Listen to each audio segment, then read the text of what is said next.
Okay continue. चलिए, आज का जो अपना टॉपिक है वो जेंडर है, और जेंडर को हिंदी में क्या बोलते हैं, कौन बताएगा? लिंग। शाबाश। जेंडर को हिंदी में क्या बोलते हैं? लिंग।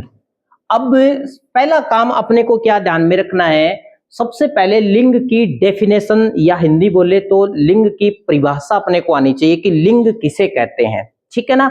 तो मैं आपको बिल्कुल ही आसान सा तरीका बताता हूं कि लिंग की परिभाषा क्या होती है।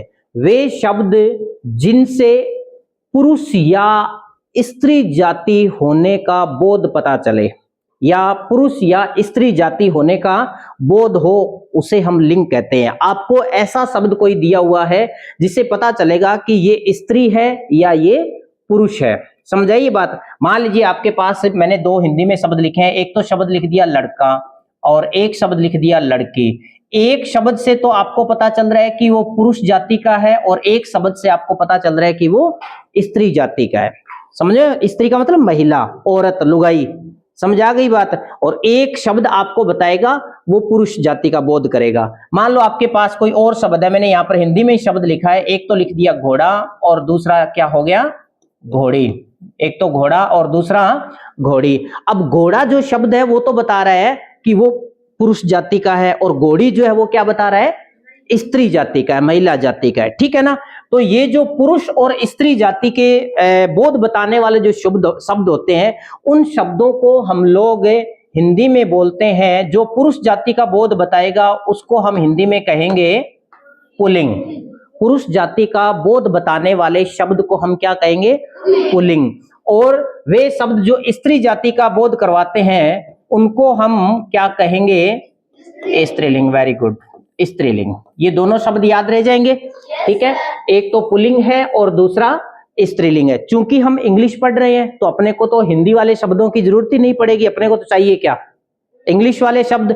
और इंग्लिश वाले शब्द भी आपको याद रखने होंगे। पुल्लिंग जो होता है उसको इंग्लिश में बोलते हैं मैस्कुलिन जेंडर। क्या बोलते हैं? Masculine gender. अब ये नाम तो थोड़ा मुश्किल है लेकिन याद रख लियो। ठीक है ना? Masculine gender. आइए बात समझ में।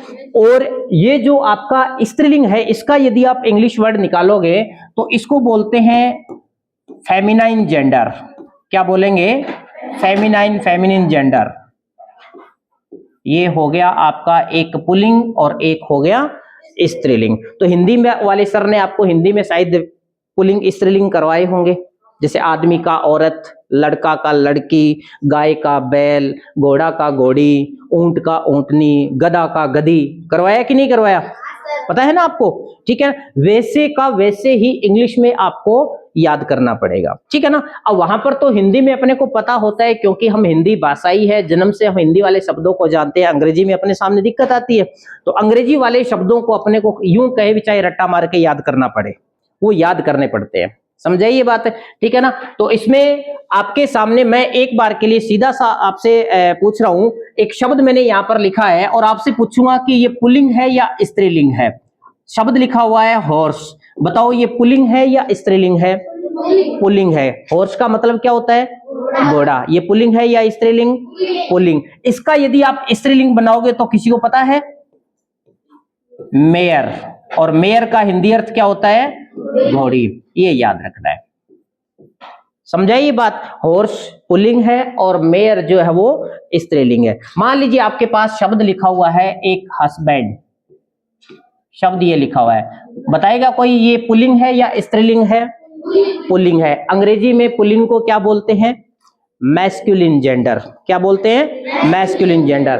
अब इस हस्बैंड को यदि हम स्त्रीलिंग में बदलें तो क्या हो जाएगा? वाइफ। Very good. क्या हो जाएगा? वाइफ। हस्बैंड का जो स्त्रीलिंग वर्जन होगा वो क्या होगा? वाइफ। आइए बात समझ में। मान लीजिए कि आपके पास में एक शब्द और दिया हुआ है, मैं अगले पेज पर लेके चलता हूं आपको। एक शब्द दिया हुआ है फादर। फादर पुल्लिंग है या स्त्रीलिंग है? पुल्लिंग। अगर इसको आप स्त्रीलिंग में बदलोगे तो क्या हो जाएगा? मदर। Very good. फादर का क्या हो जाएगा? मदर। एक शब्द मैंने और लिखा है। मान लीजिए आपके पास शब्द दिया हुआ है डॉग। ये पुल्लिंग है या स्त्रीलिंग है? पुल्लिंग है। इसका स्त्रीलिंग क्या होगा? पहली बात है कि हिंदी में शब्द कुत्ती नहीं होता है, कुतिया बोलते हैं उसको। क्या बोलते हैं? कुतिया। तो अंग्रेजी में कुतिया को क्या कहेंगे? है पता किसी को? नहीं पता? अंग्रेजी में कुतिया को बोलते हैं बिच। क्या बोलते हैं? बिच। ठीक है, तो ये आपका पुल्लिंग हुआ और ये आपका स्त्रीलिंग हुआ। अभी जो आपके थोड़े दिन बाद में एग्जाम होने वाला है, उस एग्जाम में एक तो इस टाइप से प्रश्न आएगा कि किसी भी पुल्लिंग नाउन को आपको स्त्रीलिंग में बदलना है। ठीक है ना? ज्यादा चूंकि आप छठी क्लास के बच्चे हैं तो ज्यादा मुश्किल आपसे शब्द नहीं पूछे जाते, आसान से शब्द पूछे जाएंगे। जैसे कि आपको शब्द दिया बॉय, और बॉय का स्त्रीलिंग बनाओगे तो क्या हो जाएगा? गर्ल हो जाएगा। गर्ल नहीं पढ़ोगे इसको, गर्ल। ठीक है ना? हाँ, रे बस जोर नहीं देना होता, जो रे होता है वो ऊपर है, आधा है वो। ठीक है ना? अब इन शब्दों की पहचान तो आपने करनी शुरू कर दी कि कौन सा पुल्लिंग होता है, कौन सा स्त्रीलिंग होता है। कुछ शब्द मैं ऐसे आपके सामने लिख रहा हूं, हो सकता है कि उसमें आपके सामने थोड़ी सी दिक्कत आ जाए, आप बता नहीं पाओ कि ये पुल्लिंग है या स्त्रीलिंग है। शब्द लिख रहा हूं मैं, मान लीजिए आपके पास शब्द लिखा हुआ है या कोई चीज पड़ी है जिसको हम हिंदी अंग्रेजी में बोलते हैं कंप्यूटर। क्या बोलते हैं? कौन बताएगा मेरे को कि कंप्यूटर पुल्लिंग होता है या स्त्रीलिंग होता है, या कंप्यूटर का लिंग क्या होता है? क्या पता चल रहा है, ये पुरुष जाति है या स्त्री जाति है? पहले आपने हिंदी में पढ़ा होगा, लिंग कितने प्रकार के होते हैं? 2 प्रकार के पढ़े हैं लिंग, 2 ही प्रकार के पढ़े हैं। संस्कृत वाली मैडम ने आपको लिंग 3 प्रकार के नहीं बताए क्या? बताए हैं 3 प्रकार के। चलो, एक तो आपने लिंग जो पढ़ा है वो पुल्लिंग हो गया, अभी हमने चर्चा की थी उसकी, है ना? एक तो क्या हो गया? पुल्लिंग हो गया। दूसरा अभी हमने चर्चा कर ली, वो हो गया स्त्रीलिंग। दूसरा क्या हो गया? स्त्रीलिंग। ठीक है, तीसरा जो संस्कृत में आपने पढ़ा है वो कौन सा पढ़ा है? नपुंसकलिंग। कौन सा पढ़ा है? नपुंसकलिंग। चलिए, ये मैंने यहां पर लिख दिया। ठीक है ना? अब मेरे को बता सकते हो आपकी नपुंसकलिंग क्या होता है? कोई वस्तु हो, जैसे मान लो ये कंप्यूटर है, क्या ये नपुंसकलिंग है? क्या ये नपुंसकलिंग है? सबको पता है। मान लीजिए आपके पास में एक शब्द मैंने यहां पर लिख दिया बुक, इसका इन तीनों में से कोई जेंडर है? क्या है? नपुंसकलिंग का मतलब क्या होता है? नपुंसकलिंग की परिभाषा आपको याद रखनी है कि ऐसा शब्द जिससे जो न तो पुल्लिंग हो और न स्त्रीलिंग हो, न तो पुल्लिंग हो और न स्त्रीलिंग हो, उसको किस श्रेणी में डालेंगे हम? नपुंसकलिंग में। जितनी भी वस्तुएं आपको दिखाई दे रही है, जितनी भी वस्तुएं आपके आजू बाजू में आपको दिखाई दे रही है, वो सारी की सारी जो वस्तुएं हैं वो कौन सा लिंग होगी? और नपुंसकलिंग की अंग्रेजी क्या होती है, कोई बता सकता है? नहीं पता? तो नपुंसकलिंग की जो इंग्लिश होती है वो होती है बेटा न्यूटर जेंडर। क्या होती है? Neuter gender. वो समस्त चीजें जो न तो पुल्लिंग है और न स्त्रीलिंग है। आइए बात समझ में। 3 हमने इंग्लिश में जेंडर लिखे हैं, तीनों के मैं आपको वापस लेके दिखा दूंगा। सबसे पहले आपने जो लिखा था कि एक आपका मैस्कुलिन जेंडर होता है, कौन सा होता है? Masculine gender. दूसरा आपका फेमिनिन जेंडर होता है, और तीसरा जो जेंडर होता है वो कौन सा होता है? Neuter gender. ऐसा शब्द जो पुरुष जाति का बोध कराए पुल्लिंग हो गया, ऐसा शब्द जो स्त्री जाति का बोध कराए वो स्त्रीलिंग हो गया, ऐसा शब्द जिसे न तो पुरुष जाति का बोध हो न स्त्री जाति का बोध हो, उसको हम क्या कहेंगे? नपुंसकलिंग। ठीक है ना? शब्द आ गया आपके पास रूम। क्या आ गया?